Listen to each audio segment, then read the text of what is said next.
Radio Nanintic y ANP Radio presentan Dialogando, programa de conversación de variedades, cultura, educación, salud, medio ambiente y más.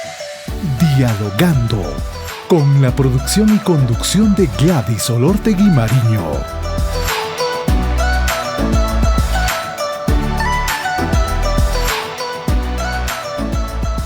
¿Cómo están, amigos? Bienvenidos al programa Dialogando, Pasión por la Radio, con Gladys Olortegui Mariño. Y como cada programa tenemos invitados de lujo. En realidad hoy tenemos a un distinguido periodista, un gran profesional que nos acompaña en el programa a propósito de la conmemoración del Día del Periodista. Nuevos desafíos del periodismo. Vamos a hablar precisamente con el licenciado Ricardo Augusto Montero Reyes. Él es gerente de publicaciones oficiales en Editora Perú, el diario oficial El Peruano. Él es periodista con 30 años de experiencia en los que ha conducido equipos periodísticos en diferentes ámbitos. Se ha desenvuelto en periodismo escrito, radial y digital. Él ha estado también en el diario Gestión como jefe de informaciones. Además es docente de la especialidad de periodismo de la Universidad Bausate y Mesa y ha sido docente de la Universidad Federico Villarreal. Bienvenido, Ricardo. Es un gusto tenerlo en el programa precisamente para reflexionar sobre estos desafíos y más cuando se va formando nuevas generaciones en los espacios universitarios. Muchas gracias por la invitación. Es un placer siempre atender este tipo de convocatorias y poder conversar sobre el desarrollo de una actividad que nos encanta, que nos gusta tanto.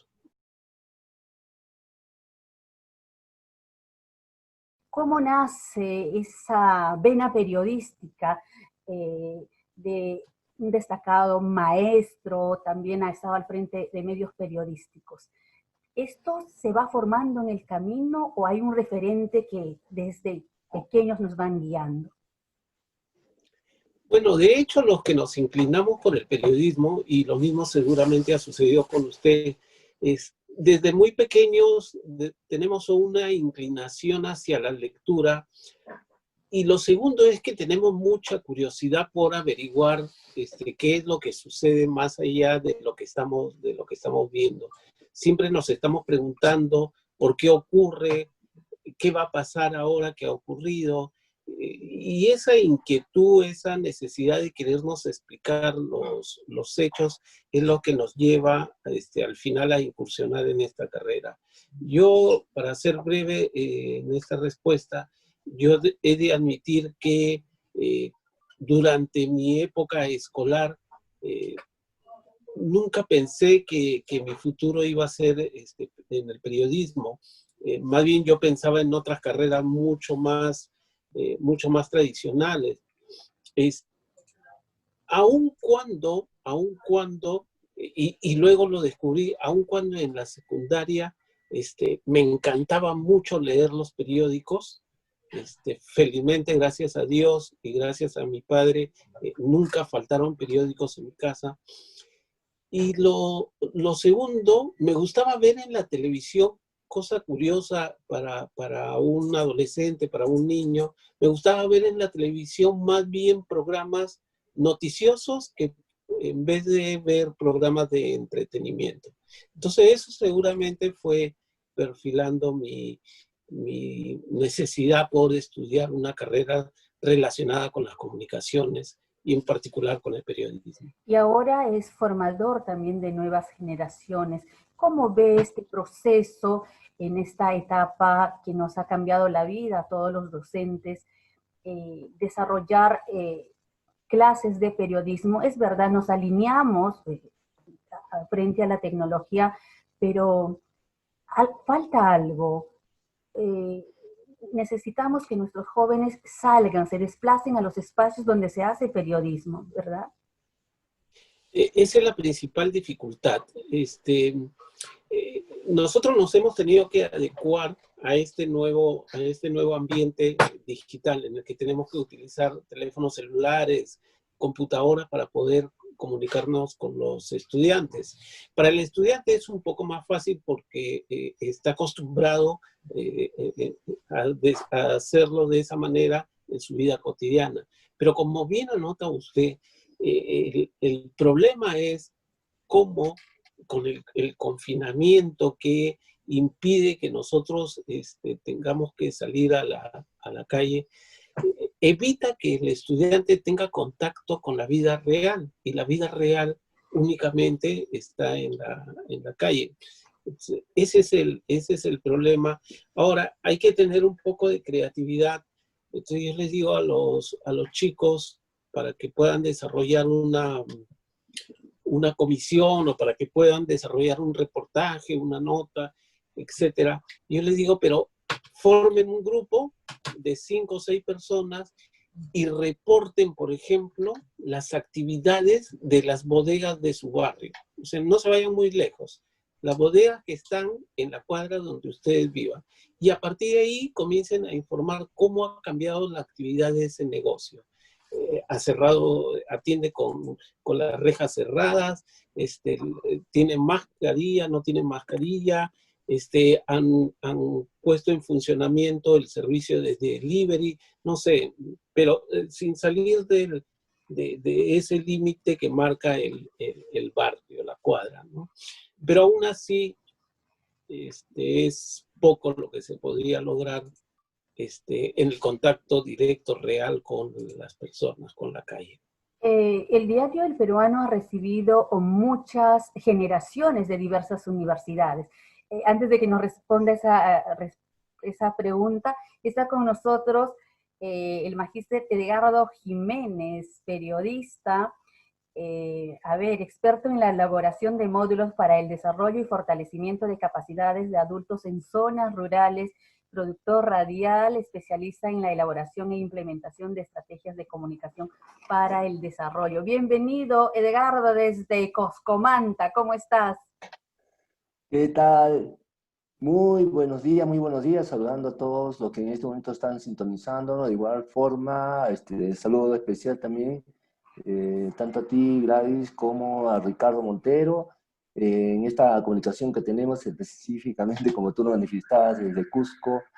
Bueno, entrando en un tema tan importante, precisamente hemos estado tan, digamos, apremiados por todo el tema del festejo de nuestra fecha más importante para nosotros los periodistas, el día de ayer. Efectivamente, de eso vamos a hablar, que tanto hemos recordado y hemos reflexionado por los que han tenido que partir por esta pandemia. Hablábamos, Ricardo, con usted respecto a ese espacio extraordinario que promueve el diario El Peruano, tanto como Editora Perú, para recibir a diversas delegaciones de las universidades. Es un espacio que permite palpar, conocer cómo se mueve, y cuando vamos con nuestros alumnos, lo que más les llama la atención es la sala de redacción. No sé si a usted también le pasa eso. Bueno, es una gigantesca sala de redacción que abarca todas las plataformas que pueden existir en un medio de comunicación, porque tenemos las ediciones impresas con el diario El Peruano, pero además tenemos la redacción online para la Agencia Andina y también para El Peruano, pero además tenemos un canal de televisión online, que usted lo conoce muy bien. Entonces, se arma en un solo edificio todas las plataformas que permiten transmitir la información. Y para nosotros es una obligación. Nosotros somos una entidad pública y es una obligación recibir a los estudiantes para que conozcan cómo se desarrolla el periodismo en sus diversas plataformas. Estamos con un proyecto ahora porque queremos crear el museo de la prensa nacional. No solo el museo del peruano, sino de la prensa nacional. ¿Por qué? Porque nosotros tenemos todo el archivo de lo que fue el diario La Crónica y el diario La Tercera. Y tenemos un archivo fotográfico, si mal no recuerdo, con más de 1 millón de tomas de fotografías. Y eso es necesario divulgarlo, que lo conozcan estudiantes, profesionales, estudiosos, historiadores, etcétera, ¿no? Ahora vamos a este plano, a este tema de los desafíos del periodismo en estos tiempos. ¿Qué significa hacer periodismo en estos tiempos o ser periodista en estos tiempos? A ver, Edgardo. Bueno, yo creo que definitivamente en estos tiempos estamos frente a un reto mayor, ¿no? Esta enfermedad que no solamente a nuestro gremio, sino en general en todo aspecto, ha cambiado nuestra vida, ¿no?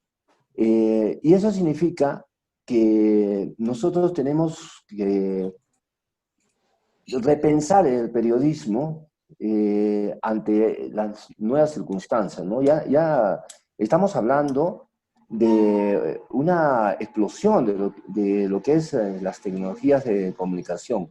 Yo estaba hace unos días viendo un reporte de la televisión francesa y, y le preguntaban a un especialista sobre ese tema de, efectivamente, desarrollo de nuevas tecnologías de información, ¿no? Y la reportera le decía, le preguntaba si estamos pues entrando a una nueva época, exactamente, ¿no? Sobre la que recién estamos viendo, entrando, y la gente está conociendo las nuevas tecnologías, por ahí el manejo de algunas redes sociales, y este especialista dijo, no estamos entrando, ya estamos metidos, no nos hemos metido, nos han metido, nos han pateado. Un poco esa era la traducción, o sea, es decir, o sea, esta situación no la esperábamos todos, entonces es como si estuviéramos de repente, un ring de box, y el contendor prácticamente nos está poniendo en knockout, ¿no? Y no tenemos un momento para poder pensar qué hacer, ¿no? Entonces, ese es el reto, o sea, tenemos que ponernos a pensar sobre la marcha, no es que podamos hacerlo de manera tranquila, sosegada, calmada, ya no, porque esta situación nos ha, digamos, afectado a todos, ¿no? Entonces yo veo acá en Cusco, ¿no? Y sigo un poco las noticias también internas, y los colegas periodistas se van a las comisiones, han ido, hay muchos mártires acá también del periodismo, ¿no? Que no les ha interesado al inicio de la pandemia, han ido a los hospitales, han ido a las morgues, han hecho cobertura, y yo decía, pero ¿dónde están los jefes de información? ¿No? ¿Dónde están los protocolos? O sea, eso ha sido al inicio toda una situación realmente caótica, ¿no? Y es a tal punto que la decana de acá de colegio ha tenido que enviar comunicados un poco pidiendo la responsabilidad de los jefes de los medios de comunicación. Seguramente son lecciones que vamos a ir recogiendo. Ricardo, usted está permanentemente también escribiendo para el diario El Peruano, está muy ligado a esa empresa periodística. ¿Qué es lo que en estos tiempos se ha acelerado? Es decir, antes un periodismo, antes de la pandemia, que de hecho ya había involucrado a la tecnología, a la multimedialidad, ha acelerado el uso masivo de estos medios tecnológicos a raíz de la pandemia. De hecho, sí, pero permítame, por favor, 30 segundos antes de responder esa pregunta. Quiero hacer una referencia que creo que es importante. Mire, yo inicié mi carrera, la inicié en radio. Y trabajé durante muchos tiempos, era un veinteañero, aún un estudiante, y tuve la dicha de comenzar a trabajar en una institución que dábamos servicios a las radios campesinas. Las radios campesinas se comenzaron a instalar en diferentes lugares del país, en Cajamarca, en Ayacucho, en diferentes sitios rurales. Y eran los propios campesinos los que conducían programas. Primero se organizaban para hacer anuncios respecto a regadíos, respecto a movimiento de ganado, etc. Y nosotros nos encargábamos de viajar a esos lugares y para capacitar a los campesinos en el manejo de la radio. Fue un trabajo hermoso, muy bonito, que lo desarrollamos durante mucho tiempo. Lamentablemente se truncó cuando el terrorismo se fue apropiando poco a poco de muchas comunidades en nuestro país y amenazaban a los campesinos que dirigían estas radioemisoras. Sin pretenderlo, estamos yendo hacia la rama que es mi pasión, la radio, y Edgardo Jiménez precisamente fue mi productor y director cuando dirigía Radio Campesina en Huari. También Edgardo ha estado a cargo de las radios campesinas, eran 8 emisoras campesinas. Edgardo, a ver, qué interesante. Sí, conocer cada una de las realmente experiencias. es como que Ricardo nos hubiera mostrado un dulce y bueno, y ese te agradecemos porque de verdad que nosotros creo que somos personas de radio, ¿no? Y efectivamente lo que tú dices, Ricardo, la experiencia de las radios campesinas creo que es una experiencia histórica en América Latina, ¿no? Lo que tú dices al inicio, cuando empiezan las radios, porque yo conozco todo el proceso prácticamente cuando ya las radios se las entregan al Ministerio de Agricultura, ¿no es cierto? Entonces, cuando empiezan con las radios, se empezó, se puede decir, no sé, podría hacer un poco el símil, empezó de eterno. Lo que dice Ricardo, ¿no? Se capacitaba, había exactamente, ¿no? Esta institución que capacitaba a los campesinos. O sea, lo que estamos hablando de comunicación para el desarrollo, lo hablamos fuera del micrófono, ¿verdad, Gladys? Claro, ¿No? Y que nos está diciendo Ricardo, era eso, o sea, porque querían empoderar a los campesinos. Porque lo que yo mencionaba es que en esa época se estaba haciendo ya comunicación para el desarrollo, ¿no? ¿No es cierto? Porque estabas haciendo que los mismos receptores se apropiaran efectivamente, ¿no? De los mensajes, ellos mismos construyeron los mensajes, para eso eran las capacitaciones, para hacer que ellos mismos estuvieran en la capacidad de hacerlo, ¿no? Entonces, como decía yo, se inició con mucho entusiasmo, porque el FIDA puso esas emisoras y había recursos para poder hacer que éstas siguieran prosperando y todo, ¿no? Y como manifiesta Ricardo, ya hubo un momento en que la situación política cambió, ¿no? Entonces, cuando llegan las radios al Ministerio de Agricultura, estuvieron un tiempo en el limbo, ¿no es cierto? No sabían dónde colocarlas, ¿no? ¿Qué hacemos con una radio? Increíble, ¿no? Que un Ministerio de Agricultura, ¿verdad, Ricardo? No haya tenido en el primer momento, porque eso era lo más importante, una propuesta, una política de comunicación rural, porque eso era lo que necesitábamos, ¿no? Y bueno, cuando ya nosotros nos hacemos cargo de recién es que también tratamos de enrumbarla, ¿no? Y precisamente Gladys se tuvo a cargo de la emisora Radio Campesina Huari, porque esa emisora estuvo antes, todos los equipos estuvieron antes en Jaén, ¿no? Y entonces, pero la población misma pedía. Entonces es una experiencia que nos demuestra que sí es posible, ¿no? Porque estaba bien encaminado, pero si no existe una política de comunicación, ningún proyecto va a Ricardo, pero a pesar de que la ley de radio y televisión establece y diferencia el tratamiento de contenidos, inclusive su estructura orgánica de las radios comunitarias. Entonces, tenemos radios comerciales, radios comunitarias y radio educativas. Qué bueno hablar de radio y hacer periodismo de radio. Para recordar a quienes nos siguen a través de Dialogando, planteábamos la siguiente pregunta. ¿Cómo hacer periodismo en estos tiempos? ¿Se puede hablar del periodismo antes de la pandemia y luego después de la pandemia, en el que tenemos que alinearnos así como dé lugar a todo este marco tecnológico? Sí, a ver, y efectivamente la pandemia marca un quiebre. Yo leía índices de audiencia de los medios de comunicación digitales. Entonces han subido exponencialmente, ¿no? Y no solamente en el Perú, sino en todo el mundo.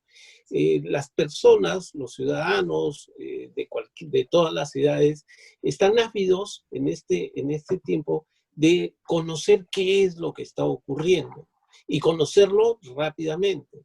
Ha llevado, por ejemplo, les muestro el caso que yo conozco más de cerca, que es el caso del peruano y andina. Estos medios de comunicación han subido en un aproximado de 150% su audiencia respecto a la audiencia que se tenía antes del inicio de la pandemia. Y eso ha ocurrido con Andina, con el peruano, con el comercio y con todos los medios de comunicación, con ANP Radio, con todos los medios de comunicación asumidos. Pero sin embargo, esto ha generado un segundo problema.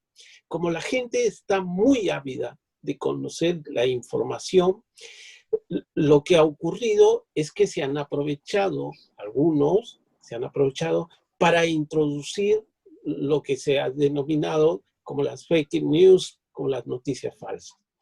Entonces, ahí hay un asunto que tiene que ser comenzado a ser tratado muy seriamente en el Perú, por los medios de comunicación, por las universidades, por los gremios, por los propios periodistas, para ver cómo reducimos la introducción de noticias falsas en el circuito informativo digital, porque nos está comenzando a hacer mucho daño.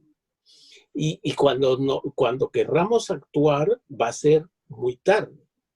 Entonces, ¿hace falta una reglamentación en todo caso? ¿A quién le compete ello?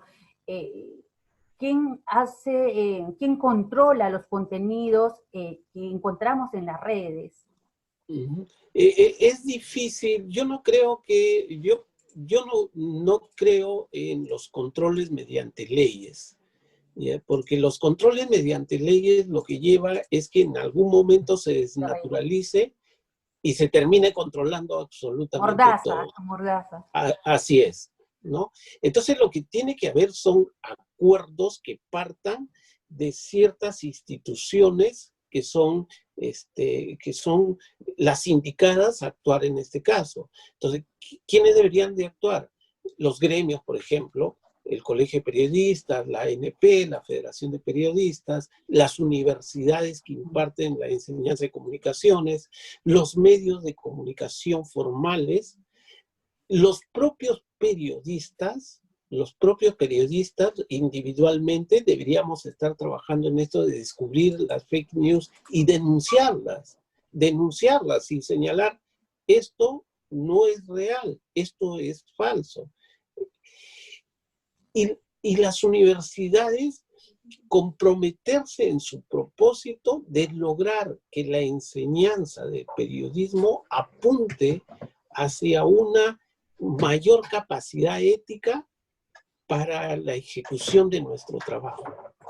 Porque hoy en día, ante la falta de empleo, lo que se está empujando es a aceptar cualquier tipo de empleo y aun cuando afecte las columnas éticas de nuestra profesión.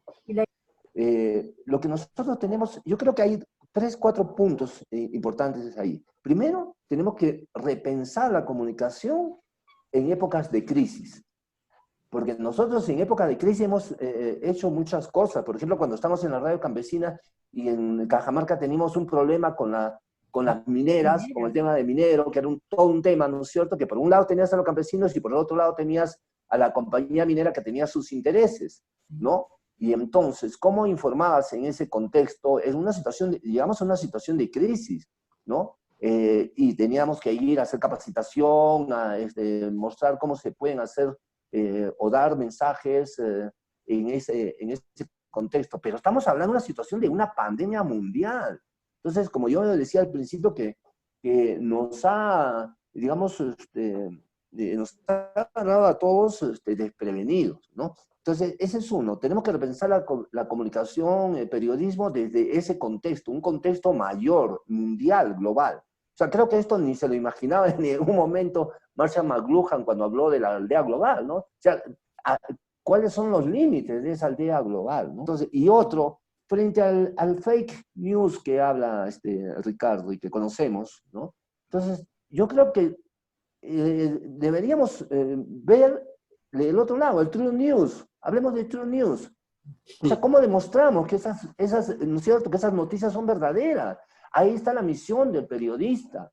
¿Cómo lo demuestra? Y en términos que fluyan en los canales de comunicación que ahora son donde se distribuyen esas noticias, que son las redes sociales. O sea, la formación, la próxima formación, ya yendo al tema académico, de los periodistas, de los comunicadores, de esta jornada entusiasta que está viniendo, tiene que apuntar hacia eso. Yo creo que es una responsabilidad de las universidades, de las instituciones superiores educativas, de propiciar incluso la investigación, las tesis. Ya no podemos estar con tesis, puede que la lectoría de los diarios, el estudio de casos. No, señores, estamos en una situación diferente. Entonces, esa es la responsabilidad que tenemos también los que estamos en comunicación también con los alumnos, ¿no? Decirles a ellos, ustedes tienen ahora una responsabilidad. Nosotros les pasamos la posta a ustedes, pero miren la situación. Ustedes tienen que ser sensibles a la situación. Tenemos que hacer, como decía Ricardo también, del tema de valores un tema fundamental dentro de la currícula académica de la malla curricular, ¿no es cierto? Ricardo, usted ha trabajado buen tiempo haciendo periodismo económico, ha sido editor en el diario Gestión. ¿Por qué otras empresas periodísticas no van por esa línea? Tenemos el único referente, bueno, salvo que me equivoque, es el diario Gestión, que tiene un público objetivo específico, lógicamente. ¿Cómo va ese tema? A ver, lo primero que tendría que decir es lo siguiente. Mira, las sociedades ya no han evolucionado y se están organizando cada vez en grupos más pequeños. Entonces, una muestra de ello es que es muy difícil, veamos solamente el caso de Perú, es muy difícil que en las campañas electorales se repitan los grandes mítines que existían en los años 80, ¿no? Hasta los años 80, 90 quizá, salía un líder político y convocaba en un mitin en la Plaza San Martín, en la Plaza 2 de Mayo, donde fuera, convocaba a 30,000, 40,000, 50,000. Llegó un momento que se reunían hasta 200,000 personas para escuchar al líder político. Eso es muy difícil, ¿por qué? Porque las sociedades se están agrupando en grupos cada vez más pequeños, mucho más pequeños, con intereses propios muy comunes, pero muy comunes. De ahí saltan, por ejemplo, el grupo Con mis hijos no te metas, el antiaborto, el grupo gay, etc. ¿Por qué? Porque son grupos con intereses muy, muy, muy comunes. El periodismo tiene que responder a esa nueva realidad. Y esa nueva realidad se tiene que responder desde la organización y desde el conocimiento. Gestión es un buen ejemplo, no sé si la palabra más adecuada es esa, pero Gestión lo muestra, ¿no? Miren, en época de crisis, cuando los diarios comenzaron a vender menos, el único que subió sus ventas fue Gestión. Pero el segundo periódico que vende más en el Perú es Trome. Sí. Entonces, no es que estemos hablando solamente, no es que planteemos únicamente especializarnos en temas, Muy local. llamémoslo, duros, como por ejemplo la economía, sino que tenemos que especializarnos en todas las actividades que son posibles de ser informadas. Si me interesa, por ejemplo, Trome, si le interesa la noticia de espectáculos, tengo que tener periodistas que sean unos maestros en el ejercicio de interpretar la noticia de espectáculos. Si me gusta mucho el fútbol, tendría que convertirme en un periodista especializado en fútbol y en otros deportes. O sea, que no sea, que no me convierta en un periodista que me lleve a presentar la noticia a partir de la anécdota, de la generalidad, de la superficialidad. Si me gusta el espectáculo, tendré que conocer absolutamente todo, todo, todo. O sea, nadie más que yo como periodista de espectáculo va a conocer no la anécdota, no la pelea de fulano con sultano, sino cómo es que este negocio de los espectáculos se ejecuta con mayor éxito, por ejemplo. Es que tenemos malos ejemplos. No sé si podemos llamar periodismo de espectáculo en la mayoría de los casos, ¿no? Se ha deformado, pero también a través de comunicación y desarrollo, desde las herramientas con las que trabaja y va de la mano, y los aliados estratégicos sin duda son los periodistas para asumir compromisos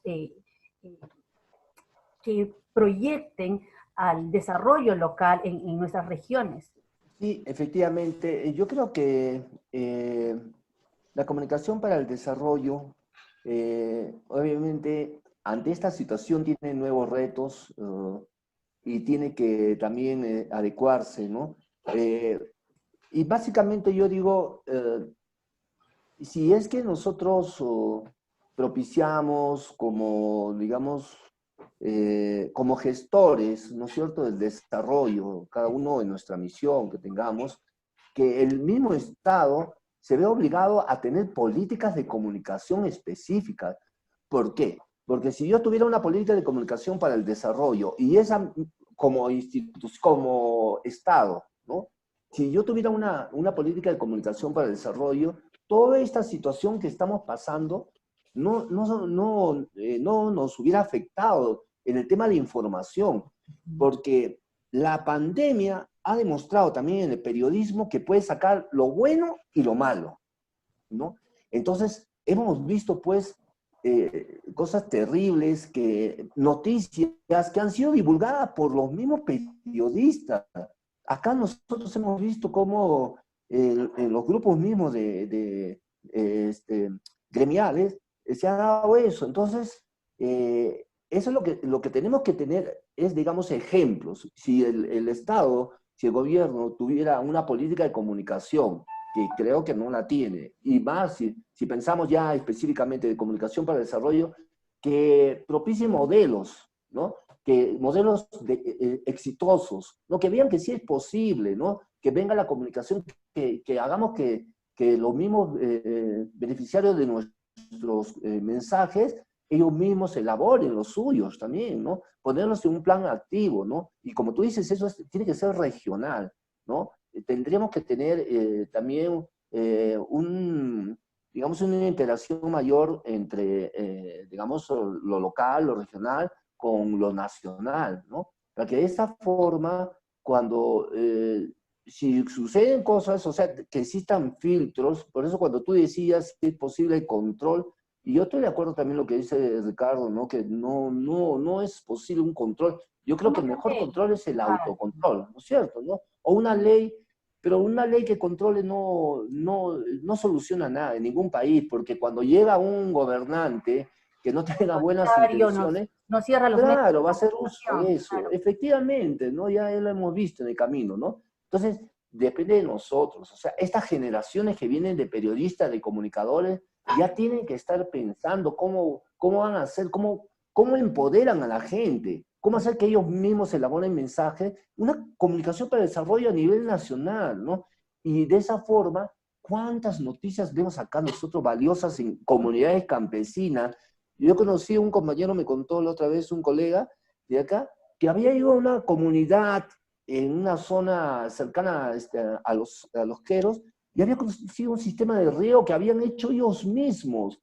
O sea, Y eso ellos están prácticamente, no están, y eso no se difunde, ¿no? O sea, no esos se temas, difunde, por no se ejemplo, difunde. serían experiencias exitosas. Vamos a tener que terminar esta entrevista. Bueno, Edgardo, estás a punto de publicar tu libro. ¿Cuándo presentas? ¿Cuál es el título de tu libro? Sí, efectivamente, gracias Gladys por ese espacio, ¿no? Bueno, para comentar, el libro se llama Viaje al Corazón, es una recopilación de cuentos, de 17 cuentos. Uno de ellos, precisamente, que da el título al libro Viaje al Corazón, fue ganador hace unos años del concurso de cuentos que organizó la Conferencia Nacional Episcopal de Perú. Y bueno, estos son unos cuentos que están basados básicamente en todas mis experiencias, haciendo periodismo agrario durante estos años, ¿no? Qué Y bueno. bueno, el domingo 18 de octubre voy a hacer la presentación virtual, ¿no? Como es ya ahora lo usual. Y bueno, están todos invitados y yo muy pronto les voy a estar enviando el link Y está para que puedan. una querida colega, precisamente, a la que también va a hacer la presentación, ¿no? Jenny. Efectivamente, sí, con Jenny Zúñiga, que también es una colega con la cual hemos desarrollado muchos proyectos juntos Y ella, y estamos en el mismo camino de la literatura. felicitaciones, felicitaciones. Ricardo, usted Gracias. he revisado y sigo cada una de los contenidos de su columna, donde los seguimos, yo lo hago a través del Facebook, otra página, porque es muy importante, es un referente también para que los chicos de periodismo empiecen a interesarse por este género no muy querido por nuestros alumnos, como es la opinión. Bueno, sí llevo bastante regular cantidad de tiempo publicando.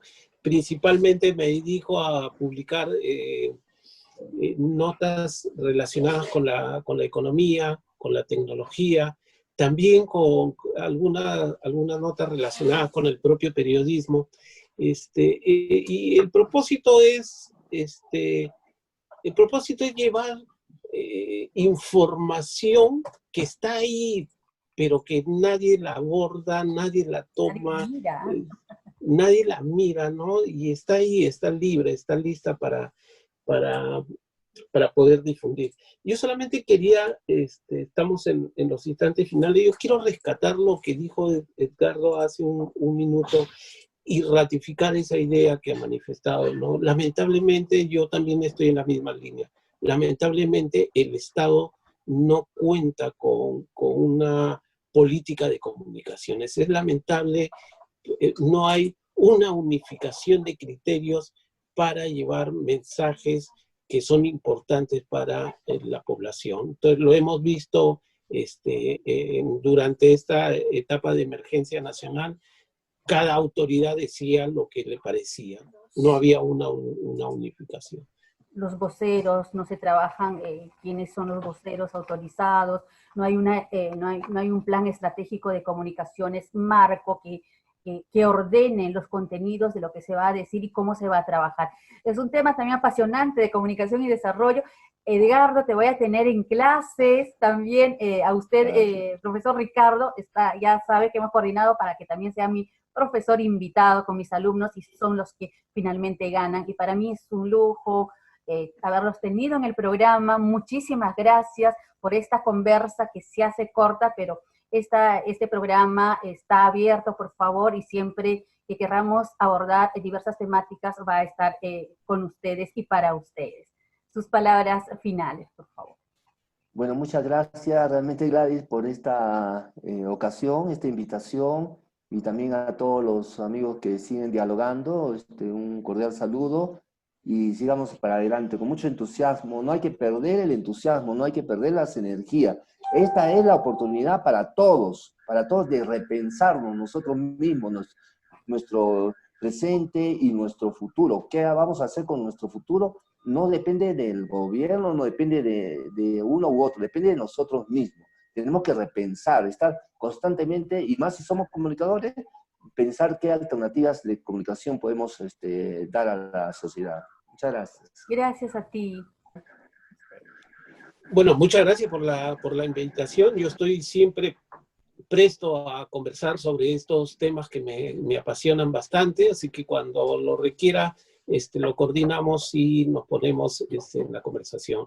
Y a los que nos están escuchando, por favor, cuando lean información en internet o en cualquier otra plataforma y les surjan dudas, por favor, investiguen si es que lo que están leyendo es verdadero o es falso. Es la única forma de poder desenmascarar a los que nos están tratando de llevar por el mal camino. Muchas gracias. Un abrazo. Gracias a ustedes, un fuerte abrazo y bueno, a seguir en la ruta, en el camino y en la pasión por el periodismo. Muchas gracias. Qué interesante conversación, ¿no?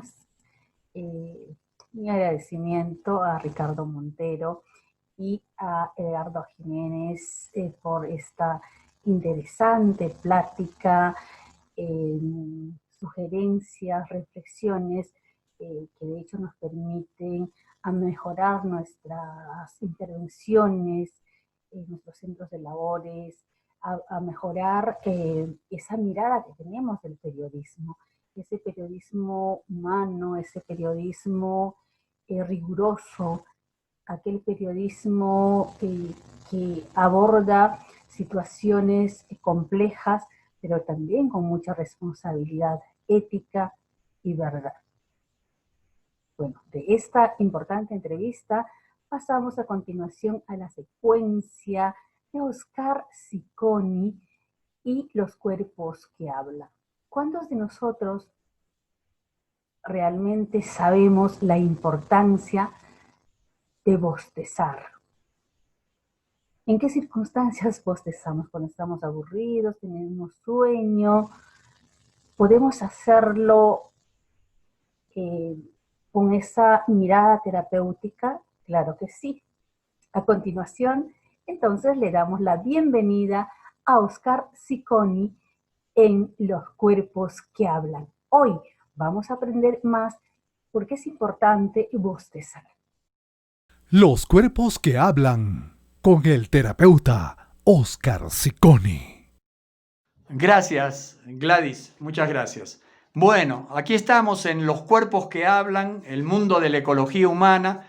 Hoy nos convoca el bostezo. Usted dirá, bueno, pero si mi abuelita me decía que me tape la boca, que era mala educación bostezar. Miren ustedes, ahora las neurociencias demuestran que cuando el cerebro necesita oxígeno, que es lo más importante para el cerebro, él nos hace el gesto del bostezo, nos hace bostezar. Antes también pensábamos que estábamos aburridos. Bueno, son gestos que envía desde el cerebro sustancias químicas y le dice al cuerpo, abre la boca, ciérrala. Además, el bostezo nos ayuda mucho a soltar los músculos del maxilar, que justamente, y de la mandíbula, que es una zona que tiene muchísima tensión en el cuerpo humano y no se afloja así nomás. Los hombros hago movimientos y los aflojo, pero el maxilar no. Entonces, con mi dedo índice, mi dedo mayor, voy a poner las dos manos sobre esta ranurita que hay a la altura donde se junta el maxilar con el cráneo. Hay una ranurita a la altura de la mitad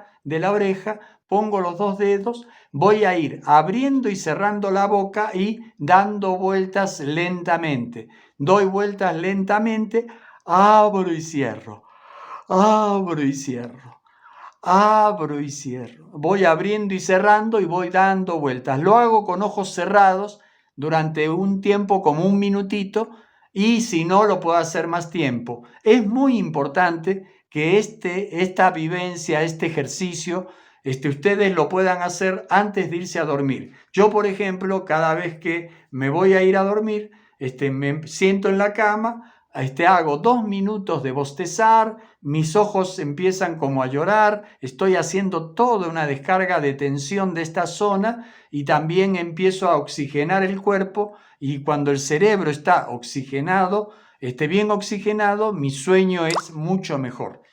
Hemos compartido con ustedes esta vivencia, este ejercicio, y esperamos que ustedes se sientan muy tranquilos para tener unos muy buenos sueños, un muy buen fin de semana, y desde Los Cuerpos que Hablan me despido hasta el próximo sábado. Un abrazo para todos ustedes.